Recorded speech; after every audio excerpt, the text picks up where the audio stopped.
Բարև ձեզ ընկերներ, թող Աստված ձեզ բոլորիդ օրհնի, և թող Աստծո հոգին, Սուրբ հոգին, ով ողորմություն ունի նրանց հանդեպ, ովքեր կանչում են իրեն, ովքեր աղոթում և խնդրում են նրան, որպեսզի պատասխանի իրենց, թող Սուրբ հոգին գա և բոլորիս, ձեզ և նույնպես մեզ, առաջնորդի և տա Աստծո ուղղորդություն, և դուք ովքեր հիմա անցնում եք ծանր խնդիրների միջով, և հնարավոր է, դուք այդ իրավիճակի մեջ արդեն երկար ժամանակ եք, արդեն շատ երկար դուք սպասում եք և պատասխան չունեք, նույնիսկ չեք կարողանում շարժվել, չեք կարողանում առաջ գնալ, ձեր կյանքը կարծես մի տեղում է կանգնել, և հնարավոր է դա վախի պատճառով է, հնարավոր է դուք այն մարդն եք, ով ընտրության առջև է կանգնած, և նա չգիտի, գնա աջ, թե ձախ, կամ էլ ուղղակի հետ վերադառնա, հնարավոր է դուք ընդհանրապես չգիտեք, թե ինչ անեք, բայց ես կցանկանայի, որպեսզի դուք ճանաչեիք, թե որն է Աստծո կամքը ձեր կյանքի համար, ուրեմն իմ ընկերներ, շատ ուշադիր եղեք, որովհետև այս խոսքը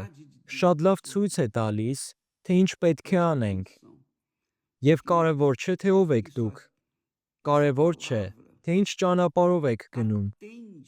եթե դուք հետևեք այս ուղղորդությանը, հետևեք այս խոսքին, որը հենց Հիսուսն է ասել, նա ոչ թե ինչ-որ մեկին խնդրել է, որ դա գրի, կամ էլ օգտագործել է ինչ-որ այլ մարդկանց, ոչ, դա հենց ինքն է ասել,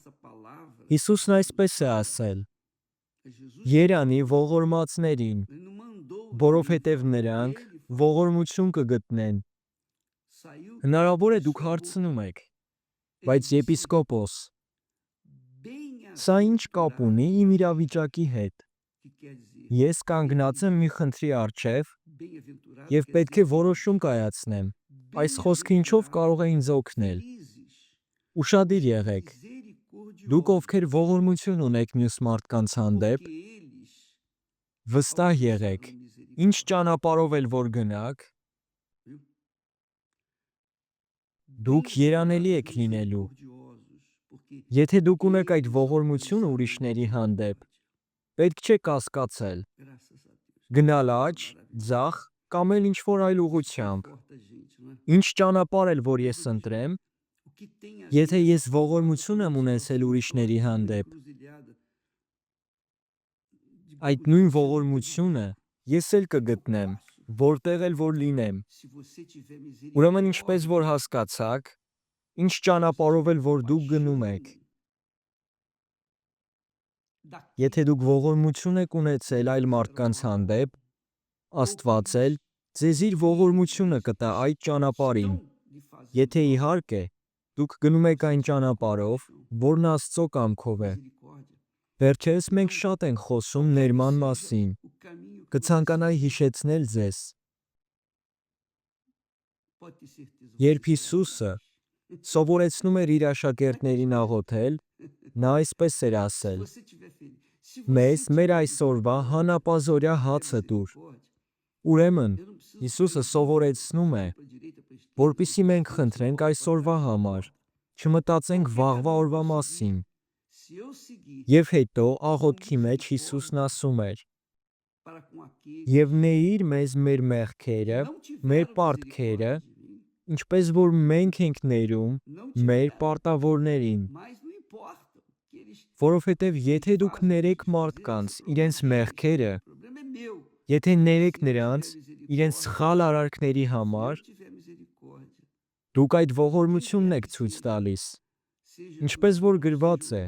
եթե դուք ներում եք, դուք էլ կներվեք ձեր երկնային Հոր կողմից, իսկ եթե դուք մարդկանց չեք ներում, դուք էլ ներում չեք ստանա, կցանկանայի, որպեսզի դուք ուշադիր լինեք և հասկանաք, ինչու ենք մենք այդքան շատ ներման մասին խոսում, որովհետև դա հիմք է, Նույնիսկ եթե ես ամենավատ մեղավորն եմ, ամենավատ մարդն եմ աշխարհում, եթե ես ունեմ ողորմություն այլ մարդկանց հանդեպ, նրանց հանդեպ, ովքեր տառապում են, եթե ես ներում եմ նրանց, ովքեր ինձ հետ վատ են վարվել, ուրեմն ես նույնպես կարող եմ ստանալ Աստծո ներումը, և ես երջանիկ կլինեմ։ Իսկ եթե չներեմ, իմ երկնային Հայրը նույնպես ինձ չի ների։ Գիտեք, շատ մարդիկ կան, ովքեր այսպես են ասում. Եպիսկոպոս, ես ներել եմ նրան, ես իրապես ներել եմ այդ մարդուն, բայց ես չեմ ցանկանում նրա կողքին գտնվել, չեմ ցանկանում նրա հետ կանգնել, նրա հետ զրուցել։ Ինձ համար շատ տհաճ է դա։ Ինչ կարող եմ անել։ Ինչպես վարվեմ այս իրավիճակում։ Ես անկեղծ նրան ներել եմ։ Ես օրհնում եմ նրան, նրա բարին եմ ցանկանում, բայց ես այլևս չեմ ցանկանում նրա հետ գործ ունենալ։ Եպիսկոպոս, դա ճիշտ է։ Իմ ընկերն էր, դա նորմալ է։ Այդպիսով դուք ինքներդ ձեզ եք պաշտպանում։ Պաշտպանում եք ձեր սիրտը և ձեր հոգին, որպեսզի ձեզ կրկին անգամ չվնասեն։ Ինչպես գիտեք, շատ մարդիկ կան, ովքեր կարող են անիծել, կարող են վիրավորել, կարող են շատ վատ բաներ անել ձեր հանդեպ։ Եվ իհարկե դա ցավոտ է, դա հաճելի չէ։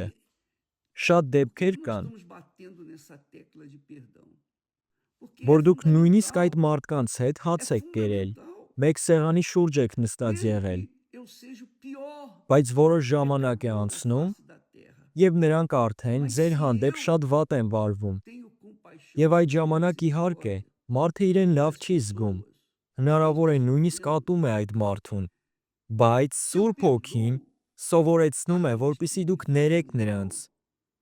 Սուրբ Հոգին առաջնորդում է ձեզ։ Եվ այդ ամենը, որ լինում է, դա սովորական բան է։ Մեզանից ոչ ոք չի կարող կառավարել մեր սիրտը։ Մենք չենք կարող կառավարել մեր զգացմունքները։ Մենք մարդիկ ենք, և մենք այսպիսին ենք, որ երբեմն ավելի շատ սիրում ենք նրանց, ովքեր նույնիսկ չեն ցանկանում մեզ հետ լինել, ովքեր մեր հանդեպ շատ վատ են վարվում և մեզ չեն գնահատում, բայց մենք չենք սիրում նրանց, ովքեր սիրում են մեզ, ովքեր հոգ են տանում մեր մասին և փորձում են միշտ մեր կողքին լինել։ Երբեմն պատահում է, որ այդպիսի մարդկանց մենք չենք սիրում, և դա այն պատճառով է, և ինչպես որ գրված է, մեր սրտից տարբեր վատ արարքներ, վատ ցանկություններ են առաջանում, իսկ մեր միտքը, մեր մտածելակերպը, մեր սրտի լրիվ հակառակ կողմն է։ Միտքը զգացմունքների հետ ոչ մի կապ չունի, որովհետև որոշումը մենք պետք է կայացնենք մեր մտքում, չնայելով մեր զգացմունքներին։ Երբեմն ճիշտ որոշում կայացնելը այդքան էլ հաճելի չէ, բայց երբ դուք մտածում եք, հասկանում եք, որ դա է ճիշտը, ուրեմն երբ դուք պետք է ներեք, իսկ ձեր սիրտը չի ցանկանում, դուք պետք է դա անեք, պետք է ներեք այդ մարդուն, պետք է ներեք նրան ձեր մտքում, ներեք ձեր արարքներով, պետք է օրհնեք նրանց և աղոթեք նրանց համար, չնայած ձեր ցանկություններին, որովհետև այդ պահին կարող են տարբեր ցանկություններ լինել ձեր սրտի կողմից։ Դուք Աստծուն ասում եք. «Տեր, ես այս մարդուն ներում եմ, ես ներում եմ նրան, օրհնում եմ և ցանկանում եմ, որ նրա մոտ, նրա կյանքում ամեն ինչ շատ լավ լինի»։ Բայց այստեղ մի պահ կա։ Դրանից հետո պարտադիր չէ, որպեսզի դուք այդ մարդու հետ մտերիմ ընկերներ լինեք։ Ներելը մի բան է, իսկ ներելուց հետո դուք նրանց հետ մտերիմ կլինեք թե ոչ, դա արդեն ձեր որոշումն է։ Եթե դուք այսպես եք ասում. «Ես նրան ներել եմ, բայց այլևս ոչ մի գործ չեմ ցանկանում նրա հետ ունենալ»։ Դա ձեր որոշումն է, դա նորմալ է։ Հնարավոր է այդ մարդկանց դուք այլևս չեք վստահում։ Հնարավոր է նրանք այնպիսի քայլ են արել, որ դրանից հետո դուք չեք կարող նրանց վստահել։ Եվ եթե դուք նրանց չեք վստահում,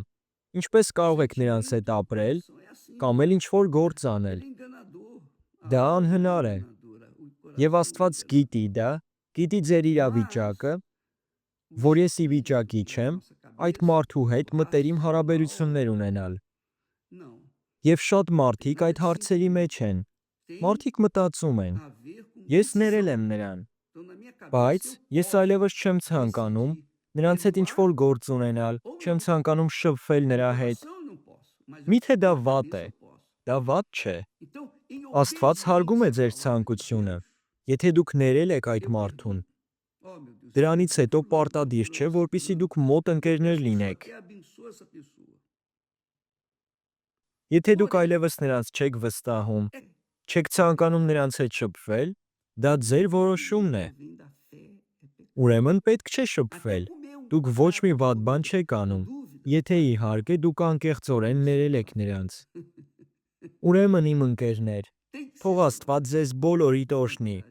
Մյուս անգամ մենք ավելի շատ կզրուցենք սրա մասին։ Թող Սուրբ Հոգին բացի ձեր հասկացողությունը և ձեր միտքը, որպեսզի հասկանաք, թե ինչպես հաճելի լինեք Աստծուն, ինչպես կատարեք նրա կամքը և ինչպես ճիշտ որոշումներ կայացնեք,